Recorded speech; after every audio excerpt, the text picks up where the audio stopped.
Բարև ձեզ սիրելի հայրենակիցներ, ես ամեն անգամ ԱԺ հատկապես այս երկար տևողության ելույթների ընթացքում պատկերացնում եմ մեր հայրենակիցների զգացողությունները, ես չեմ այս բառից էլ անգամ խուսափի, պատկերացնում եմ նաև գուցե զզվանքի են աստիճանը, որ մարդիկ ունենում են ու ասում են, որ ինչով է էլի զբաղված մեր ազգային ժողովը այն մարտահրավերների պայմաններում, երբ մենք ունենք եւ դրա համար առաջինը մեր քաղաքացիներին եմ ուզում դիմել, հասկանում եմ, որ հոգնել եք, իսկապես հոգնել եք այս քննարկումներից ու չեք տեսնում ձեր շահերի ու խնդիրների արտացոլանքը այս քննարկումների, բայց ես ուզում եմ, որ նաև հստակ պատկերացնեք ինչու է այդպես ստացվում։ Գիտեք, իշխող ուժը ջանք չի խնայում ցույց տալու կամ ապացուցելու համար, որ դա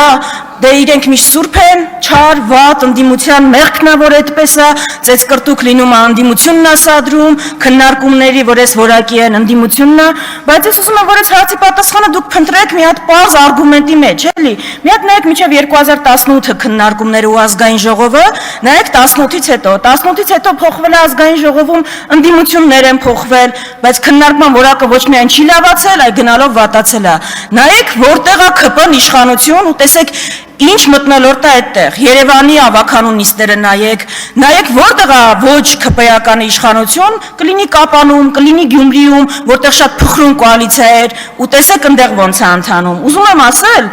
այս երբես գնահատականները տալիս ենք, նշենք հասցեատիրոջը ու նրան ում պատճառով այս քննարկումները այս մակարդակի են։ Ու այս նախաբանը նրա համար էր, որ թողած այս մեր բոլոր մարտահրավերները իշխանությունը ամեն անգամ բանը կոծկելու համար երկրում տիրող իրավիճակը ընդդում է, որ ընդդիմությունը զրո ազդեցության ուժ է, դաշնակցությունը գոյություն չունի, 7 տարի է թաղել են, 7 տարի է ամեն օր թաղում են, ու գալիս են, գրանցվում են 30 ելույթ, 29-ը խոսում են ընդդիմության մասին։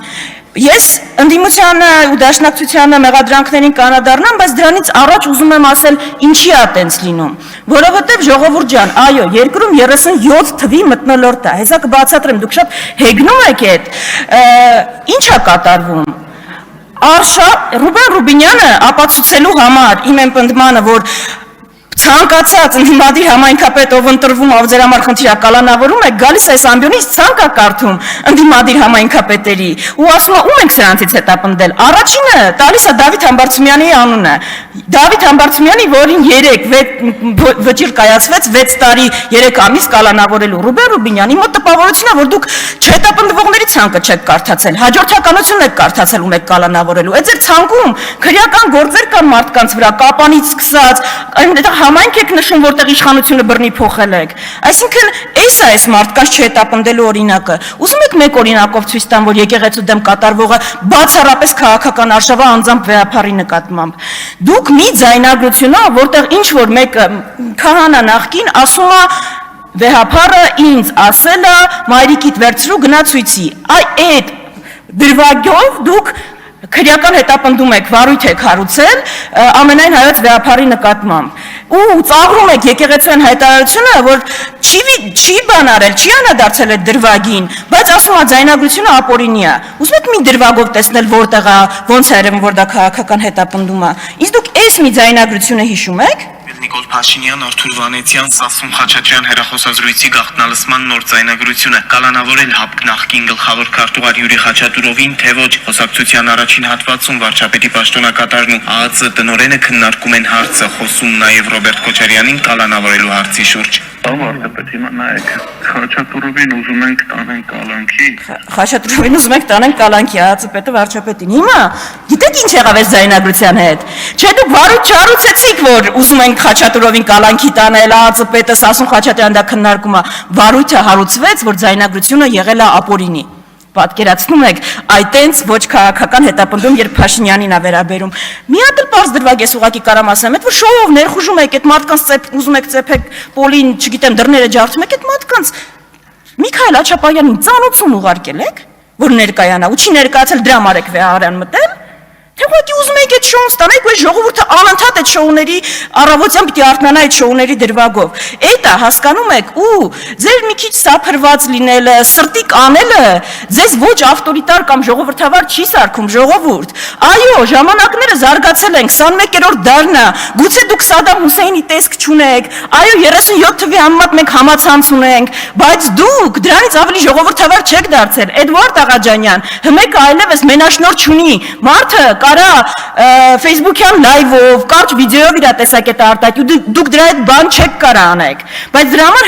հմեկով արցախցիների խոսակցությունը կոշիկի մասին ներկայացնում եք կաշառքի մասին խոսակցություն, ու ավտորիտար լինելու մասին ոչ թե սրտի կանելը, տենց ակուրատի հագնվելը վկայում ավտորիտար լինել կամ չլինելու, այլ վկայում է իշխանության ամբողջական կենտրոնացումը մի ուժի ձեռքին, վկայում է ԲԴԽ նախագահին մեկ SMS-ով հեռացնելը, վկայում է այլակարծությունը երկրում ամեն կերպ ճշտելը, թե չէ կարող գաք հարյուրավոր սրտիկներ անեք, դրանից ոչ մի բան չի փոխվում։ Հա, նոր տիպի բան է ավտորիտարիզմը ձերը, բրենդինգը ավելի լավն է, բայց էությունը դրանից չի փոխվում։ Հիմա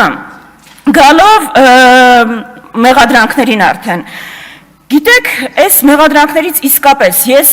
անկեղծ առանց հեգնանք չափազանց շնորհակալ եմ դաշնակցության մասին ձեր ցանկացած ելույթից։ Դուք առիթ եք տալիս մեզ, մեր հասարակությանը, Էդվարդ Աղաջանյանը էլի ճիշտ է ասում է, երիտասարդներին, ովքեր շատ տեղյակ չեն, ներկայացնելու ու բացատրելու մեր մոտեցումները ու մեր պատմությունը։ Հիմա մեզ մեղադրանքը ինչ էր այս օրերի ընթացքում։ Պատկերացնում եք,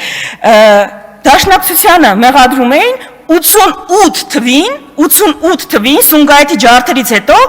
անկախություն չգոռալու մեջ։ Դաշնակցությանը մենակ դրա մեջ էր մեղադրում Ռուբեն Ռուբինյանը։ Ու որ ապացուցի իր երկաթբետոնյա այս պնդումը, բերել էր մեր պաշտոնաթերթից հատվածներ։ Հեսա դրան կանրադառնամ։ Բայց ժողովուրդ ջան, ձեր փաստարկները գիտեք ինչ են զրոյական նշանակության։ Այս թուղթը այսինքն հրապարակումը, տեքստը,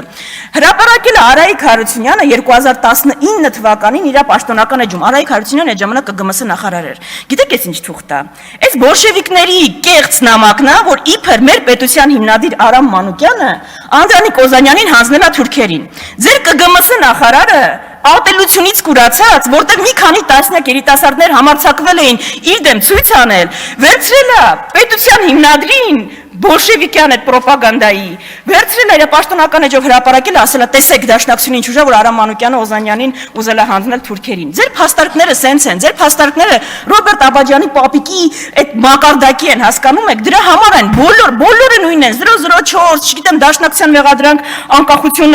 անկախության չուզելու։ Հիմա գանք այդ մեղադրանքներին։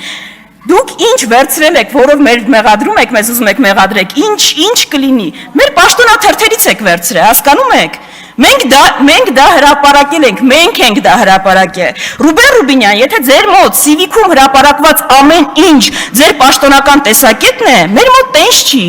Մեր մոտ այո, խրախուսվել է եւ խրախուսվում է բանավեճը, դրոշակում դաշնակցության առաջին դեմքերը բանավիճել են սոցիալիզմի դերի մասին,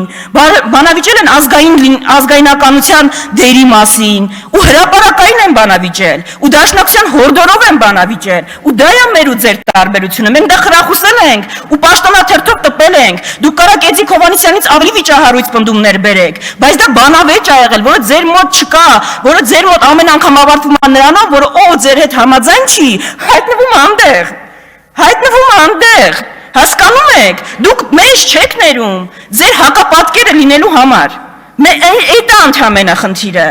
իսկ կուսակցության պաշտոնական տեսակետները արտահայտվում են կուսակցության պաշտոնական հայտարարությունները, ու այս մեղադրանքները, որ կա, ես շնորհակալ եմ, որովհետև դուք մի կողմից դաշնակցությանը ներկայացնում եք արկածախնդիր, ռոմանտիկ, ծայրահեղական ուժ, մի կողմից հանում ենք հայտարարությունները, տեսնում ենք, որ այն պարագայում, երբ այո, դաշնակցությունը Արցախում ունեցել է ղեկավար, այո, իր ամբողջ ուժերում ուժերով կռվել է Արցախում, դաշնակցությունը օրինակ երբեք չի ասել Արցախը Հայաստանն է ու վերջ, ինչա դժվար էր ասել, գայթակղությունը քիչ էր ասել, բայց այդքան քաղաքական հասունություն է ունեցել, ու այդ 30 տարի առաջվա հայտարարությունները, որ կարդում եմ, ես ոչ թե ամաչում եմ, այլ ասում եմ հերատես է եղել այս ուժը, այո ամբողջ ուժերով գետնի վրա կռվել է, բայց այն հայտարարությունները, որ դուք եք արել, չի արել, ու մենք հենց տենց ենք պատկերացնում։ Հա ժողովուրդ ջան, հա սիրելի երիտասարդներ, այս ուժը ամենաշատն է 600 անգամ օրը ինքնիշխանությունից է խոսում, բայց ինչ է անում գետնի վրա։ Ու այլընտրանքը դրա որն է, այլընտրանքը այն է, ինչ իրանք ցույց են տալի, որ մենք արել ենք։ Այո, կարող է մենք 600 անգամ ինքնիշխանություն չասենք ու 600 անգամ խաղաղություն չասենք, բայց գետնի վրա քայլեր իրականացնենք, որ դա ապահովի, ինչպես եղել այն առաջին 30 տարի առաջ։ Այսինքն այդ է տարբերությունը։ Էտա մեր ու ձեր տարբերությունը։ Ծայրահեղական ուժի հայտարարությունը հանում են ամենակշռադատված, բոլոր վտանգները հաշվի առած, հայտարարություն։ Ու մեղադրանքը այն է ընդհանրապես, որ 88 թվին Սումգայիթի ջարդերից հետո Դաշնակցությունը պարզվում է չի գոռացել անկախ Հայաստան։